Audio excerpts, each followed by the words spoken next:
इंसानी तारीख गवाह है कि बड़े से बड़े बादशाहों के मकबरे लूट लिए गए, फराईन मिस्र की लाशें अजायब घरों में तमाशा बन गईं और सिकंदर आजम की कब्र का निशान तक मिटा दिया गया। दुनिया के हर खजाने और हर तख्त को ज़वाल आया, लेकिन 1400 साल से रूए जमीन पर एक मकाम ऐसा है जिसकी हिफाजत के लिए जमीन और आसमान खुद ढाल बन जाते हैं। ये मदीना मुनव्वरा है और ये रोज़ा रसूल है। लेकिन तारीख के सीने में 1164 ईस्वी 1164 AD की वो रात आज भी कांटे की तरह चुभती है, जब जमीन के नीचे एक ऐसी नापाक साजिश रचाई जा रही थी जिससे अर्श भी कांप उठा था। एक सुरंग जो किसी हीरे जवाहरात की तलाश में नहीं थी, बल्कि वो सुरंग कायनात के सबसे मुकद्दस जिस्म वजूद अतहर सल्लल्लाहु अलैहि वसल्लम तक पहुंचने के लिए खोदी जा रही थी। मदीना सो रहा था, लेकिन हजारों मील दूर शाम के शहर दिमश्क में एक बादशाह की नींद उड़ चुकी थी। ये सुल्तान नूरुद्दीन जंगी थे, आलम इस्लाम के वो हुक्मरान जिनकी हैबत से सलीबी भी कांपते थे। लेकिन इस रात सुल्तान अपने बिस्तर पर पसीने में शराबोर होकर उठ बैठे। उन्होंने ख्वाब में देखा कि सरकार दो जहां सल्लल्लाहु अलैहि वसल्लम खुद तशरीफ लाए हैं, मगर मंजर दिल दहला देने वाला था।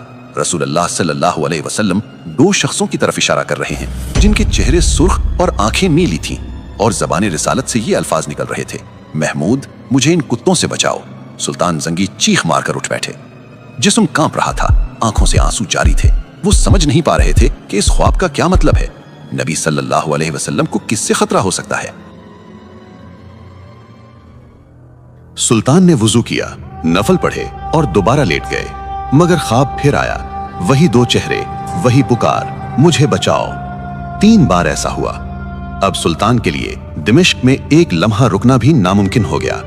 रात के आखिरी पहर उन्होंने अपने वजीर जमालुद्दीन मौसली को तलब किया। ये वजीर सिर्फ एक मुशीर नहीं, बल्कि एक साहिब बसीरत इंसान थे। सुल्तान ने रोते हुए अपना ख्वाब बयान किया। वजीर ने फौरन कहा, ए सुल्तान, आप अभी तक यहाँ बैठे हैं?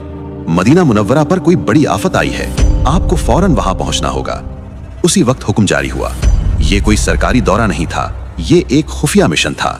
सुल्तान ने 20 बेहतरीन घुड़सवार और बहुत सारा मालो दौलत साथ लिया और दिमिश्क से मदीना की तरफ हवा के घोड़ों पर सवार हो गए। तारीख लिखती है कि वो सफर जो महीनों में तय होता था, सुल्तान ने सिर्फ 16 दिन में तय कर लिया। वो रास्ते में कहीं नहीं रुके, न आराम किया, न सोए। उनकी आंखों में सिर्फ एक ही तस्वीर थी, वो 2 खौफनाक चेहरे।